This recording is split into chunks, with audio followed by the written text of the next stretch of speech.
الحمد للہ رب العالمین والعاقبۃ للمتقین والصلاة والسلام علی اشرف الانبیاء والمرسلین اما بعد۔ آج کا جو موضوع ہے وہ پڑوسیوں کے حقوق کے حوالے سے ہے کہ قرآن مجید میں ارشاد ہے، اور اللہ کی عبادت کرو اور اس کے ساتھ کسی کو شریک نہ کرو، ماں باپ سے بھلائی کرو اور رشتہ داروں سے، اور یتیموں اور محتاجوں، اور پاس کے ہمسائے اور دور کے ہمسائے، اور کروٹ کے ساتھی اور راہگیر، اور اپنے باندی غلام سے، بے شک اللہ کو خوش نہیں آتا کوئی اترانے والا بڑائی مارنے والا۔ رسول اللہ صلی اللہ علیہ وسلم نے فرمایا، خدا کی قسم وہ مومن نہیں، خدا کی قسم وہ مومن نہیں، خدا کی قسم وہ مومن نہیں، 3 بار فرمایا۔ عرض کی گئی، کون یا رسول اللہ؟ فرمایا، وہ شخص کہ اس کے پڑوسی اس کی آفتوں سے محفوظ نہ ہو، یعنی جو اپنے پڑوسی کو تکلیف دیتا ہے۔ اور فرمایا، وہ جنت میں نہیں جائے گا جس کا پڑوسی اس کی آفتوں سے امن نہیں ہے۔ اور فرمایا، جو شخص اور پچھلے دن یعنی قیامت پر ایمان رکھتا ہے وہ اپنے پڑوسی کا اکرام کرے۔ حضرت عبداللہ بن مسعود رضی اللہ تعالی عنہ کہتے ہیں، ایک شخص نے حضور صلی اللہ علیہ وسلم کی خدمت میں عرض کی، یا رسول اللہ، مجھے یہ کیونکہ معلوم ہو کہ میں نے اچھا کیا یا برا کیا۔ فرمایا، جب تم اپنے پڑوسیوں کو یہ کہتے سنو کہ تم نے اچھا کیا تو بے شک تم نے اچھا کیا، اور جب یہ کہتے سنو کہ تم نے برا کیا تو بے شک تم نے برا کیا۔ حضرت عبداللہ ابن عباس رضی اللہ تعالی عنہ کہتے ہیں، میں نے رسول اللہ صلی اللہ علیہ وسلم کو یہ فرماتے سنا، مومن وہ نہیں جو خود پیٹ بھر کر کھائے اور اس کا پڑوسی اس کے پہلو میں بھوکا رہے۔ یعنی کہ حضرت عبداللہ ابن عباس رضی اللہ تعالی عنہ نے رسول اللہ صلی اللہ علیہ وسلم کو یہ فرماتے سنا کہ مومن وہ نہیں ہے کہ جو خود تو پیٹ بھر کے کھائے اور اس کے پہلو میں یعنی اس کے آس پاس میں پڑوسی بھوکا رہے، خود تو کھائے مگر اس کا پڑوسی بھوکا رہے، یعنی مومن کامل نہیں۔ رسول اللہ صلی اللہ علیہ وسلم نے فرمایا، جب کوئی شخص ہانڈی پکائے تو شوربہ زیادہ کرے اور پڑوسی کو بھی اس میں سے کچھ دے۔ یعنی کہ جب کوئی ہانڈی پکائے تو شوربہ اتنا کرے کہ پڑوسی کو بھی اس میں سے کچھ دے۔ حضرت ابو ہریرہ رضی اللہ تعالی عنہ سے روایت ہے کہ ایک شخص نے عرض کی، یا رسول اللہ،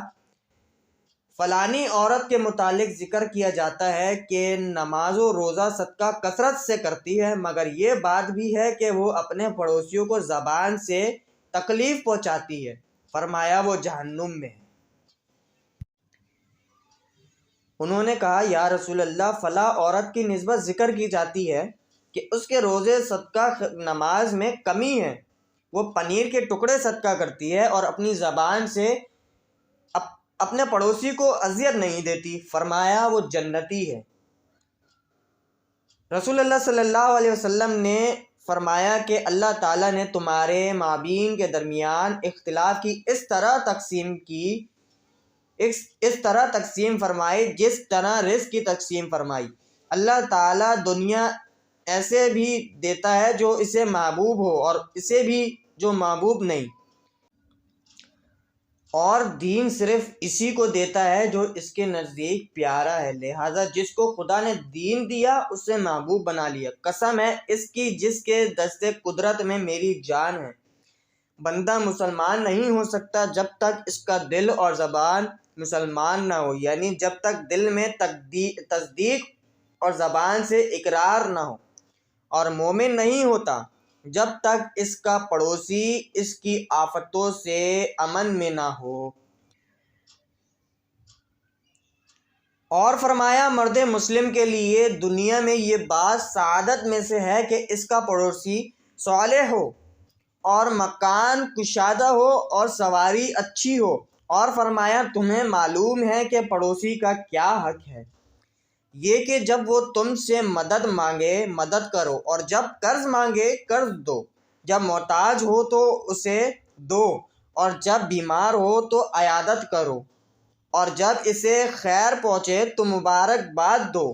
اور جب مصیبت پہنچے تو تعزیت کرو، اور مر جائے تو جنازے کے ساتھ جاؤ، اور بغیر اجازت اپنی عمارت بلند نہ کرو، اور اپنی ہانڈی سے اس کو ایذا نہ دو مگر اس میں سے کچھ اسے بھی دو، اور میوے خریدو تو اس کے پاس بھی ہدیہ کرو، اور اگر ہدیہ نہ کرنا ہو تو چھپا کر مکان میں لاؤ، اور تمہارے بچے اسے لے کر باہر نہ نکلیں کہ اس کو کوئی اذیت نہ پہنچے۔ اگر میوے خریدو تو اس کو چھپاؤ، اور تمہارے بچے اسے لے کر باہر نہ نکلیں۔ اب مقصد یہ ہے کہ اگر تم کوئی چیز خرید رہے ہو، کھانے کی ہو یا پینے کی ہو، تو اتنی خریدو کہ تم اپنے پڑوسی کو دے سکو، اور اگر تمہارے پاس گنجائش نہیں ہے پڑوسی کو دینے کی تو تم اس چیز کو چھپا کر اپنے گھر میں لے کر آؤ، اور اپنے بچوں کے ہاتھ میں وہ چیز مت دو کہ بچے باہر نکلیں گے تو پڑوسیوں کے بچوں کو رنج ہوگا۔ اور پڑوسیوں کا کیا حق ہے؟ قسم ہے اس کی جس کے ہاتھ میں میری جان ہے، پورے طور پر پڑوسی کا حق ادا کرنے والے تھوڑے ہیں، پڑوسیوں کا حق ادا کرنے والے تھوڑے ہیں، وہی ہیں جن پر اللہ کی مہربانی ہے۔ برابر پڑوسی کے متعلق حضور وصیت فرماتے رہے، یہاں تک کہ لوگوں نے گمان کیا کہ پڑوسی کو وارث کر دیں گے۔ پھر حضور نے فرمایا پڑوسی تین قسم کے ہیں، بعض کے 3 حق ہیں، بعض کے 2، اور بعض کا 1 حق ہے۔ جو پڑوسی مسلم ہو اور رشتے والا ہو اس کے 3 حق ہیں،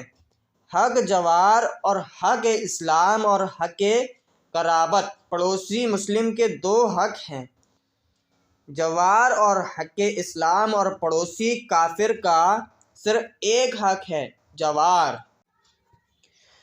اللہ عز و جل فرماتا ہے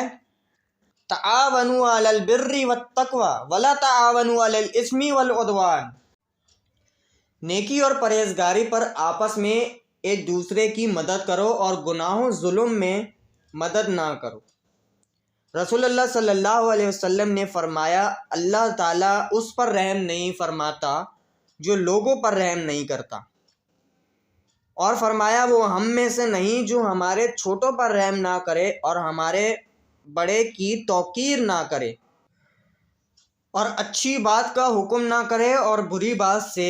منع نہ کرے۔ حضرت انس رضی اللہ تعالی عنہ سے روایت ہے کہ جوان اگر بوڑھے کا احترام اس کی عمر کی وجہ سے کرے گا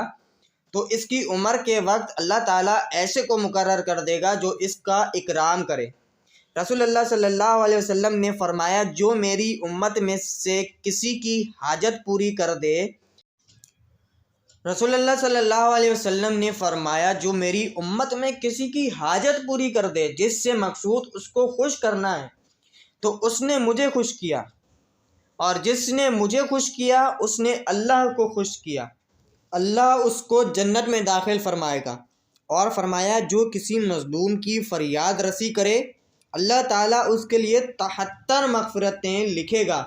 ان میں سے ایک سے اس کے تمام کاموں کی درستگی ہو جائے گی، اور 73 سے زیادہ قیامت کے دن اس کے درجے بلند ہوں گے۔ اللہ تبارک و تعالی ہمیں اپنے پڑوسیوں کے حقوق ادا کرنے کی توفیق عطا فرمائے، اور اپنے پڑوسیوں کو ناراض کرنے کے بجائے ان کو خوش کرنے کی توفیق عطا فرمائے۔ وآخر دعوانا ان الحمد للہ رب العالمین۔